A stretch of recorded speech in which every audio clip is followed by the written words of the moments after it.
पिताजी के रोज 3 टाइम पेट छू रहा है, खाना खिला रहा है, सब कुछ कर रहा है। और पिताजी जब कोई काम बोलते हैं, बेटा बाजार से वो ले आना, बेटा वहां चले जाना, बेटा उसको मिल लेना जाके, एक काम ना सुनता वो, एक भी काम नहीं सुनता पिताजी का, पूरी उम्र नहीं सुना। तो पिताजी क्या कहेंगे अंत में?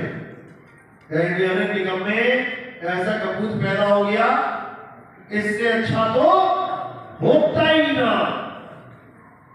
क्योंकि पिताजी पैर छुआने के लिए बेटा नहीं मांग रहे थे, अपनी आज्ञा बनवाने के लिए आज्ञाकारी पुत्र मांग रहे थे। आपका भी बेटा अगर आज्ञाकारी नहीं है ना, कहीं कहीं आप बहुत दुखी हो जाओगे।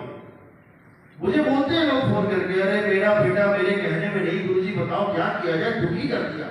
इस दुनिया का सबसे बड़ा दुख ही यही है मुझे। पैसे की कोई कमी नहीं है, बिजनेस बढ़िया चल रहा है, सब कुछ ठीक है, ये निकम्मा ऐसा कपूत पैदा हो गया कि क्या बताएं। यानी सबसे बड़ा दुख यही है जब हमारा बेटा हमारा कहा ना माने। तो तुम्हें क्या लग रहा है, तुम कृष्ण जी की बात मान रहे हो? एक बात ना मान रहे कृष्ण जी।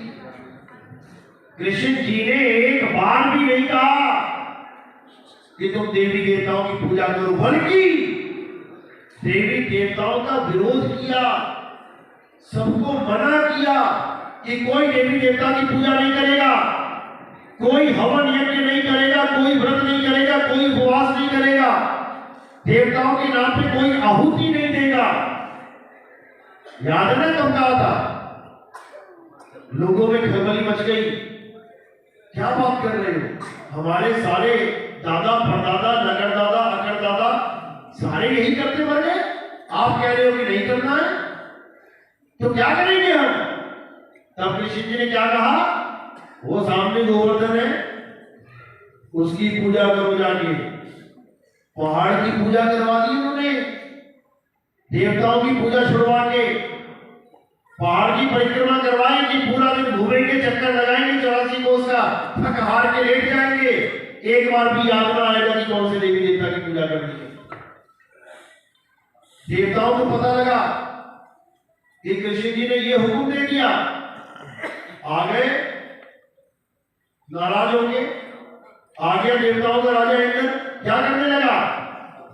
घनघोर बारिश कर दी, कहता डुबो के मारेंगे इनको। कौन मारना चाहता तुम्हें? राक्षस? देवताओं का राजा, तुम्हारी जान का दुश्मन।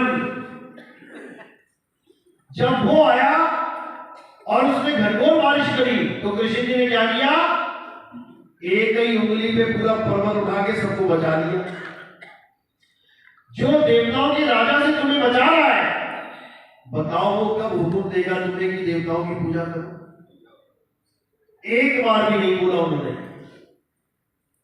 उन्होंने ये जरूर बोला कि जब तक तुम हमारे आत्मज्ञान को नहीं समझ पाते, तब तक अगर तुम देवताओं की पूजा करना चाहो तो मैं तुम्हारे मन को स्थिरता देता हूं। अध्याय 7 में लिखा है कि अगर कोई अपने मन से किसी देवी देवता की पूजा करना चाहे तो मैं उसके मन को स्थिर कर देता हूं कि चल ठीक है, जब तक तू आत्मज्ञान को नहीं समझ पा रहा है, पूज ले गणेश को, पूज ले महेश को, पूज ले शनिदेव को। लेकिन जब तेरे जीवन में विवेकी गुरु आ गया, फिर इन सबको छोड़ देना। यानी तो